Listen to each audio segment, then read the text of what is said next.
It's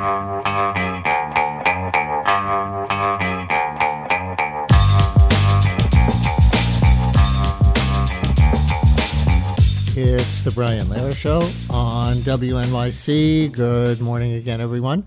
Now we continue our WNYC Centennial Series, 100 Years of 100 Things. Today it's thing number 51, 100 Years of the American Wellness Movement. Robert F. Kennedy Jr.'s rise from health influencer, if you want to call him that, to Donald Trump's pick to lead the Department of Health and Human Services raises concerns among public health experts, as we know, including 75 Nobel Prize winners who signed a letter opposing his nomination. But RFK is not the first to promote the so-called wellness regimen to the American public, not hardly.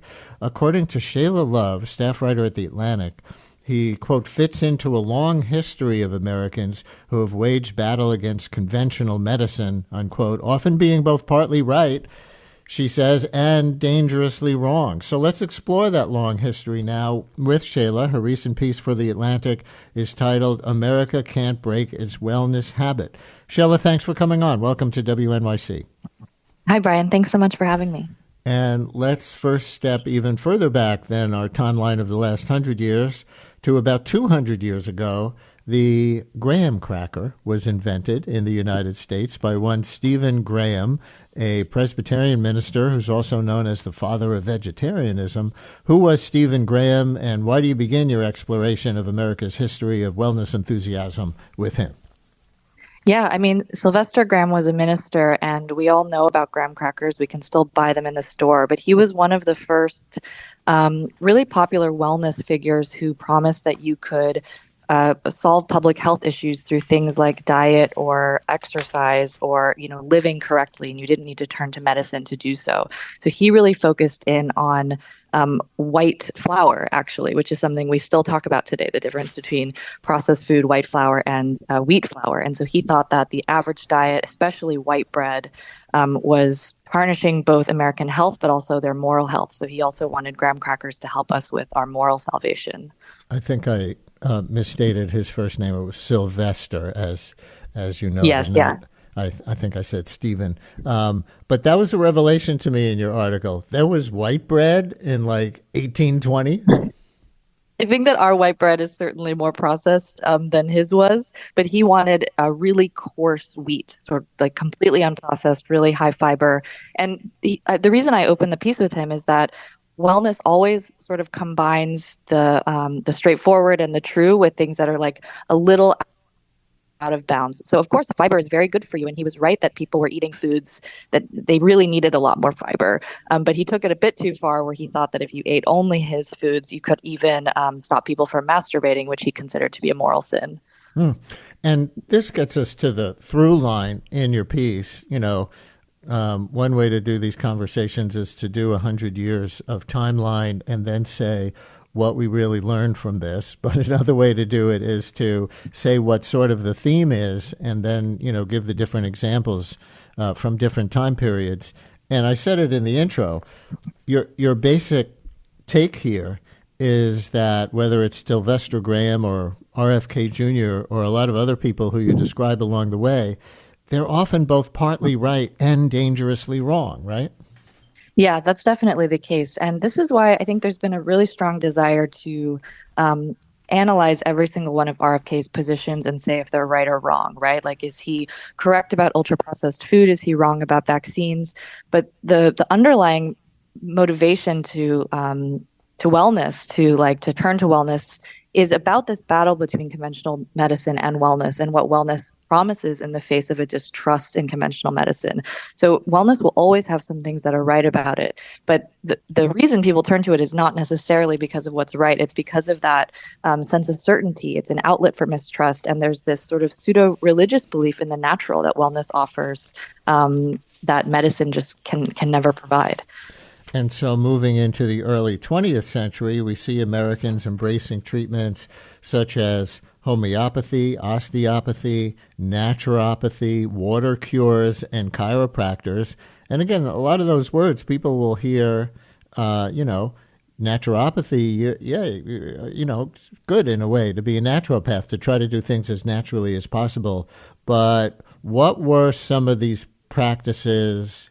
What ailments did they intend to cure 100 years ago? And in what ways did they cross the line into quackery? Yeah, well, it's amazing the similarities, but there's this period that started around, around 1850 for about 50 or 60 years, um, which was called irregular medicine by conventional doctors. And so they were intentionally not using the medical treatments of the day, and they would turn to things like water cures, which essentially was taking baths, or chiropractors or osteopaths would do physical manipulations of the body. Homeopathy was using very small doses of treatments, very strongly diluted, and they believed that these natural treatments were much safer and effective than the medical treatments of the day, which, to be fair, the medical treatments of the day were kind of harsh. You could get bloodletting. There were drugs that would make you vomit. They were called heroic treatments, and they were all about just purging poisons from the body. So you had these two options to choose between: something that was sort of torturous or a very natural treatment that you could go to instead. And so they were wildly popular. But as today, Benedict Lust, who is the father of American naturopathy, he was also very against vaccines because they considered vaccines to be part of conventional medicine. And in 1920, he even nominated someone as the Constitutional Liberty League's candidate for president, and they went on a campaign for the American Drug List platform, which sounds a lot like RFK Jr.'s comments about vaccines today. Yeah. And I'm so glad you went into, in your article and just now, what the practices of so-called mainstream medicine were at that time: the bloodletting, the inducing vomiting, things like that. Hardly the age of modern medicine that we think of today that really has extended life for so much, so much on average in this country and around the world where there's access to modern medicine. In addition to the shortcomings that it genuinely has. And so you described 1928 as the beginning of our golden age of medicine, as you put it. So what inventions brought us into this golden age? And talk about also the social factors, society factors, which made Americans less susceptible to faux science at that time. Yeah, yeah. I mean, you have this pendulum swing between the irregular medicine and then conventional medicine actually starting to really work against infectious disease. So, first antibiotic is discovered in 1928. We have the polio vaccine coming out. We also have germ theory becoming widely accepted as the cause of infectious disease. And so, the things that killed most people, which were infectious diseases, suddenly we had real medical treatments for that worked, namely being antibiotics and different vaccinations.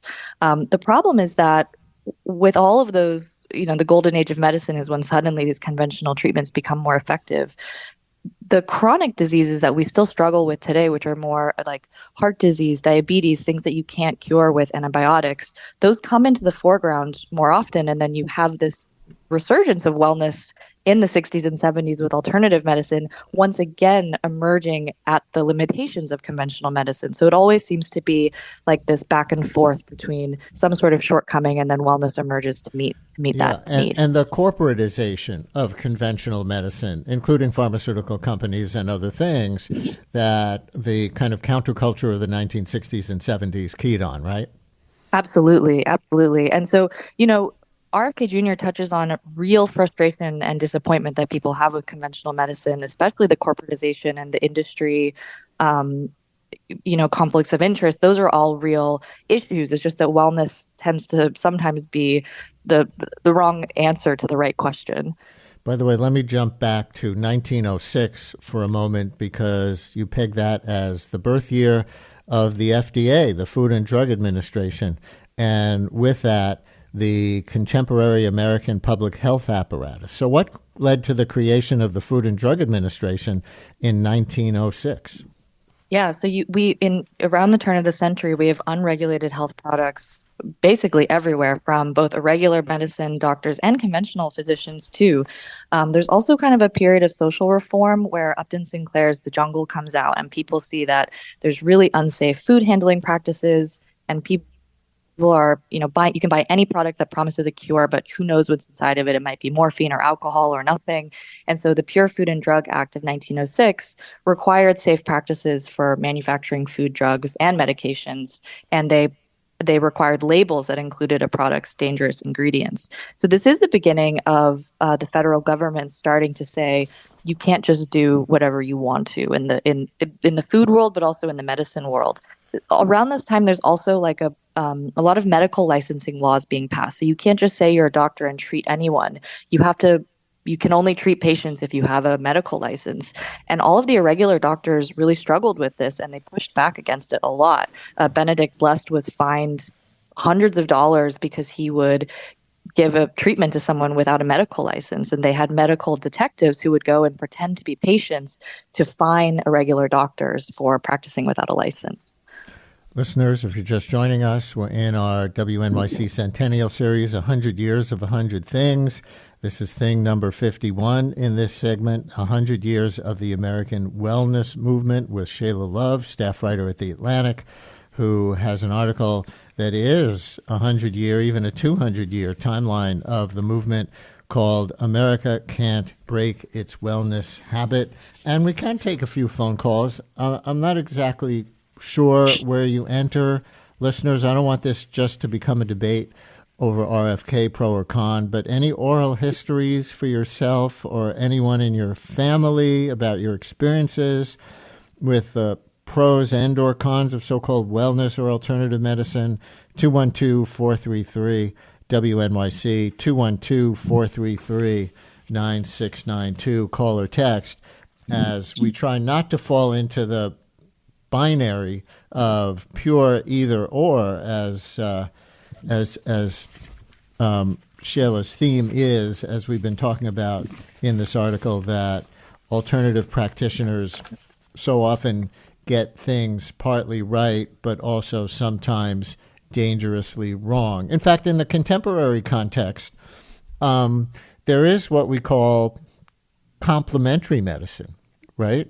And I know some great practitioners like this who really try to look at all the alternative stuff that's out there, not dismiss it as a lot of mainstream MDs might, and try to evaluate what's really been proven or indicated,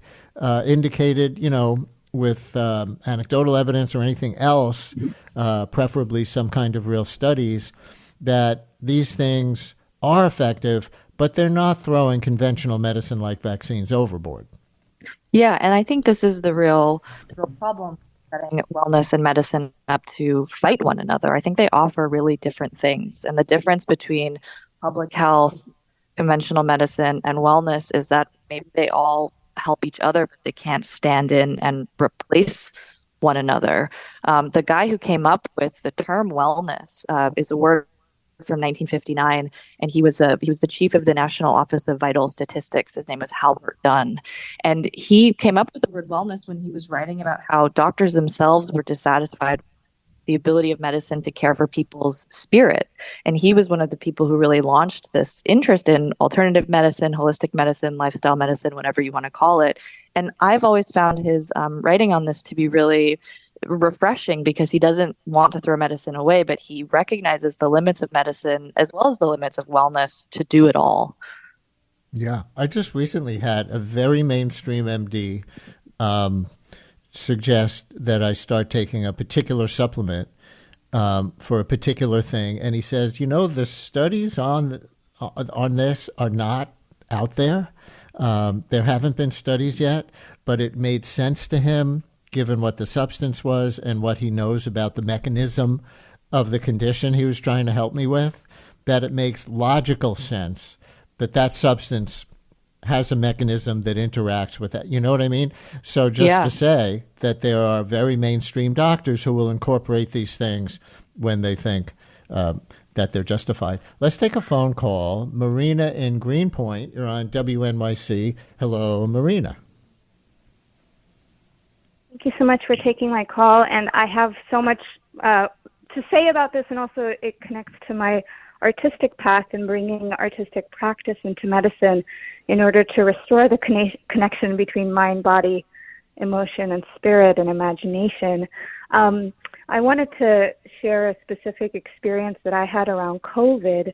And to be transparent, I live with a lifelong chronic condition for which I need to take medicine, without which I'm dead. I need to take insulin. And I had a really bad COVID infection, and my first one, because I'm COVID conscious and try my best to not be infected. And I had horrible fatigue after, and it wasn't receding, it wasn't lifting, and so I was really concerned about long COVID risk. And I found an excellent functional medicine doctor who was a surgeon, an abdominal surgeon, and who went into the functional medicine field in order to, as he said, to prevent people at coming to the crisis point at which he saw as a surgeon. So he kind of saw the way his path as a practitioner coming into the prevention side through functional medicine. And then I found this herbal medicine recommended by one of the people who founded the field of functional medicine, who has a long COVID prevention and treatment protocol freely available on their website. And I took it. It was the thing that was recommended for something called viral persistence, which is one of the things that can trigger the virus continues to stay in your body and can trigger long COVID and many complications. And it worked. Like, I felt the difference actually within hours of taking it. It's a purely, herbal supplement.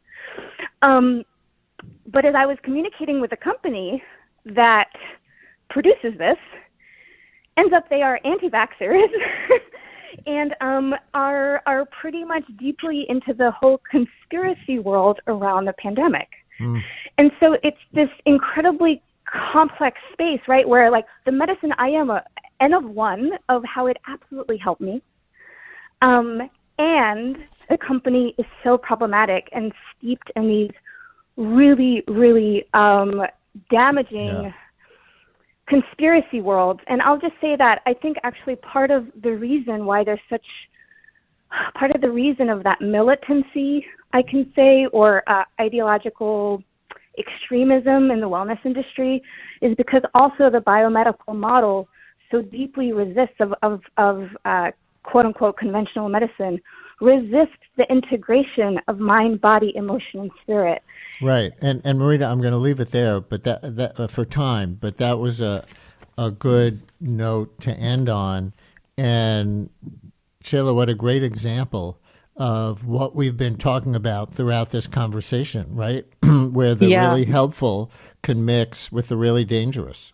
Yeah, and I do think that's why understanding the psychological drive or the need that wellness fills that's outside of, is it true, is it not true, is really important to understanding it, because that's how you can reconcile these things coexisting with each other. This pull towards the natural and this idea that the term natural or, non-biomedical takes on a sort of pseudo-religious status in the sense that it provides us with comfort and ritual and community and certainty. And these drives will always be there with wellness, which is why it can emerge both into beautiful things, but also into things that really go out of bounds of what we know to be true. By the way, the caller mentioned that she's insulin dependent, if I got that right, for diabetes. Yeah. Your article says that RFK Jr. has said doctors should recommend gym memberships and good food to diabetic patients. Does he say, is this a conversation we're going to be having at the policy level in 2025, like no insulin or Ozempic? Well, I think he's been a bit mixed about that. I've heard, but I do know about him that he really pushes diet and lifestyle as almost like cure-alls. And again, this is where we can look to the past and see tons of previous examples of this. There was a very famous popular health figure who's sort of the progenitor of bodybuilding named Bernard McFadden. He thought that the 1918 pandemic was caused by poor diet. There was another very popular wellness influencer who's a nutritionist named Horace Fletcher who thought that the problem, you could cure starvation by having people chew their food more because they would get more nutrients out of it. Benedict Lust, back to the naturopathy guy, he created this retreat called Youngborn, which he thought would cure people of their addictions and all of their health problems. So you see this sort of overemphasis on lifestyle as a total cure-all. Of course, lifestyle and diet is very important, but yeah, for something like diabetes, you sometimes also need a medicine too. By the way, listeners might be interested in the fact that you do peg in your article the year in which the term wellness was coined and by whom. Want to tell them? Oh, yes. Yeah. So this was the man, Halbert Dunn, the chief of the National Office of Vital Statistics. And this was in 1959. And this was, as I said, right before sort of the alternative medicine, holistic medicine in the 70s really blew up. But I just really think it's great that he didn't think that wellness was a replacement for medicine, but he saw them as two practices that can both help each other and keep each other in check. I think people's frustration with the biomedical model, as the caller said, are very valid, and there are real problems with the way we make medicine and deliver medicine. But the answer is not to replace it entirely with wellness or to replace wellness entirely with medicine. And Dunn, the creator of the word wellness, was very astute in pointing out the complementarity of the two practices. And so to finish, one last piece of the timeline that brings us almost to the present. Listener writes, hope guest does not exclude the proven preventative wellness concepts recently also promoted by Michelle Obama. So where does Michelle Obama, it's not in your article, but, she was out there promoting various pieces of healthy behavior at very least. But where does Michelle Obama fit into this narrative, if you think at all? Yeah, I mean, I think that what's interesting right now about RFK Jr. is that things that actually conventional medicine have been saying, or people on the left have been saying, which is that people need to exercise more, eat better, or eat less sugar, or stopping pharmaceutical drug advertisements. These have been conversations that have been going on for a long time. And the conspiracy type thinking that this is just something that's been suppressed and not talked about is also really untrue. Many of these ideas have been around in very conventional medicine for a long time. Michelle Obama is a great example of another person who tried to, on a public health level, institute lifestyle differences as a way to improve public health. So I think that means that at the core, people do want to be healthy, and it is a struggle to figure out how to do it on a population level. And Michelle Obama is just another person who did very similar attempts, on a policy level to make that happen. Yeah, you kind of just referred to this at the beginning of that answer, but the crossover between the right and the left, in this case, there is what people sometimes refer to as the crunchy to MAGA pipeline. You've heard that? Oh, yes. Yeah. I have heard about this, and I write quite a bit about psychedelic research as well. And this is also something I've written about at The Atlantic, that psychedelic assisted therapy went from something seen as a left, something on the left. Psychedelics is actually embraced a lot by RFK Jr. and many people on the right as well. And so you have these wellness and health topics that sort of do the horseshoe theory, where you have people on both sides really advocating for them. That's different than the people who say, RFK Jr., he must be hallucinating. No, that's a whole other thing. We leave it there with Shayla Love, staff writer at The Atlantic. Her latest piece is titled America Can't Break Its Wellness Habit. It's a 100-year-plus history of the American wellness movement, and that's our latest episode in our 100 Years of 100 Things series, number 51, 100 Years of the American Wellness Movement. Shayla, thanks a lot for being our guide. Thanks so much.